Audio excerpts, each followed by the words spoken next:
day 69, Numbers 35 through 36. And this will be our last day in the book of Numbers. This is just the word where we're reading chronologically through the Bible in a year. Day 69 of 365, Numbers 35 through 36. And the Lord spoke to Moses in the plains of Moab by the Jordan across from Jericho, saying, Command the children of Israel that they give the Levites cities to dwell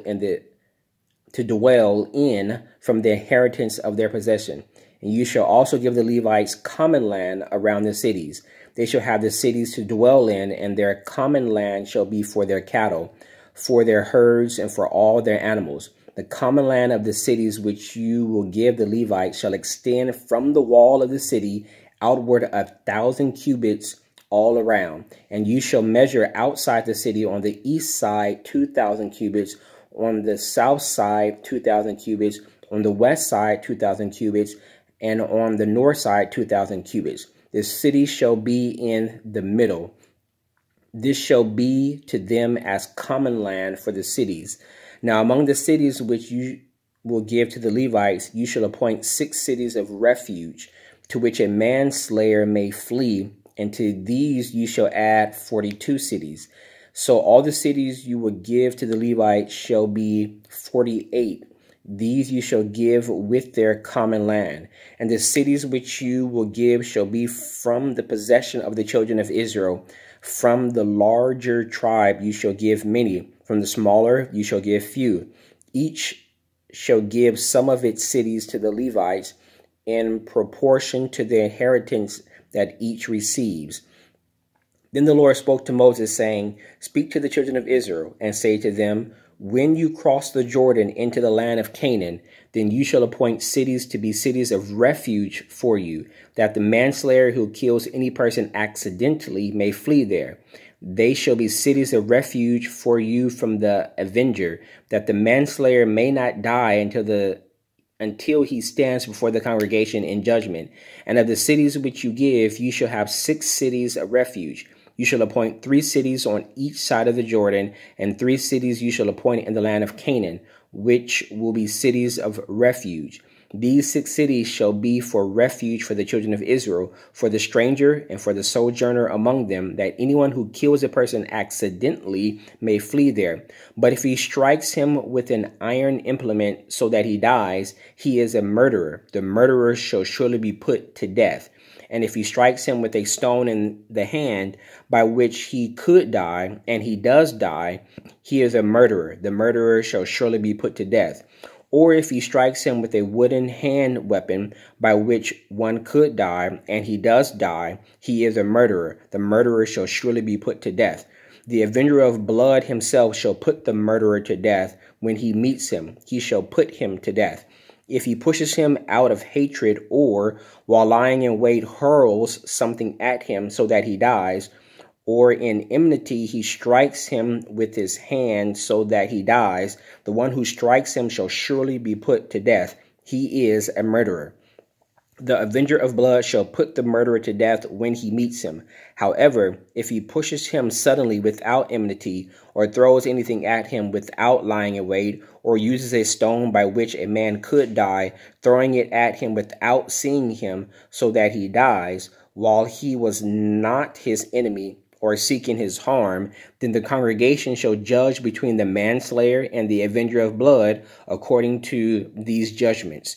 So the congregation shall deliver the manslayer from the hand of the avenger of blood, and the congregation shall return him to the city of refuge where he had fled.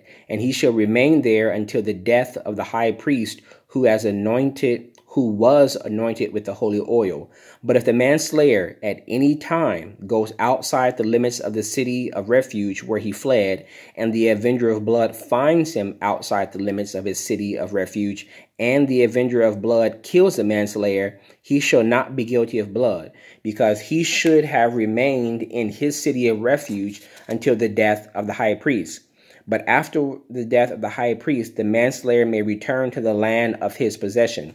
And these things shall be a statute of judgment to you throughout your generation in all your dwellings. Whoever kills a person, The murderer shall be put to death on the testimony of witnesses, but one witness is not sufficient testimony against a person for the death penalty. Moreover, you shall take no ransom for the life of a murderer who is guilty of death, but he shall surely be put to death. And you shall take no ransom for him who has fled to his city of refuge, that he may return to dwell in the land before the death of the priest.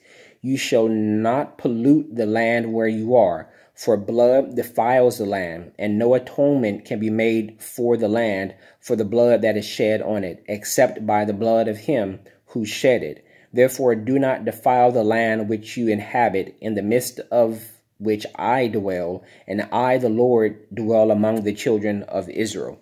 Chapter 36.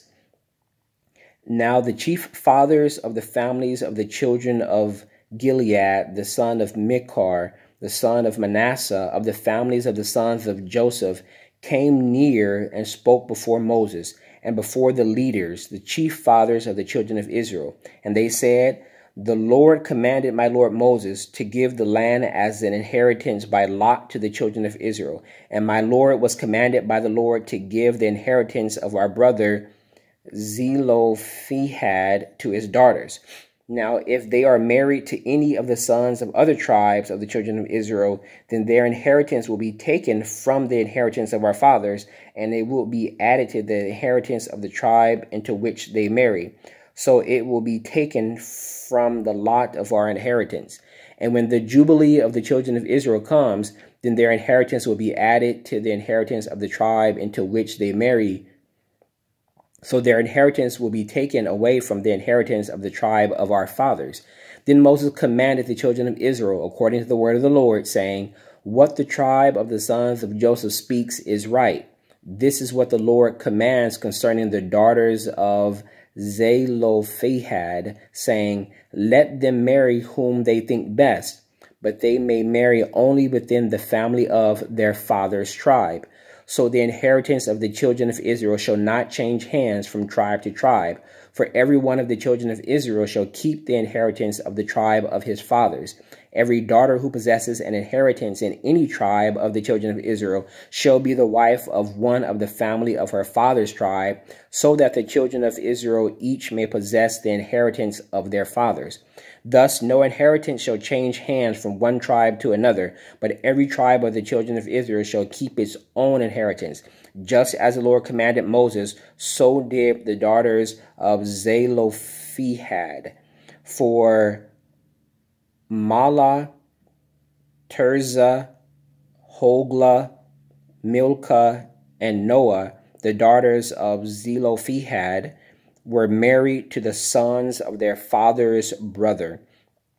They were married into the families of the children of Manasseh and the son of Joseph, and their inheritance remained in the tribe of their family, their father's family.